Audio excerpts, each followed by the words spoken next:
আসসালামু আলাইকুম সুপ্রিয় দর্শক, আরও একটি ভিডিও নিয়ে চলে আসলাম। আজকের ভিডিওতে থাকছে একটি জাবটি কবা গাছ। জাবটি কবা একটি 12 মাসি গাছ। দেখছেন গাছে ফুল ও ফল, ফলের সাইজটা অনেক বড় এবং ফলে অনেক জুসি।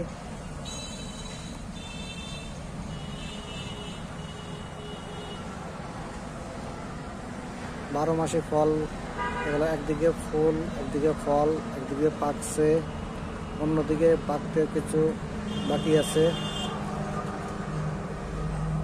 ইনশাআল্লাহ খুবই সুন্দর একটি গাছ। এটা হচ্ছে আমাদের মাদার গাছ,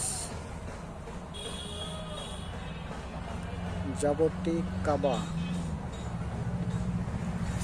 ব্লিচিং ড্রামে সেট আপ করা একটি গাছ।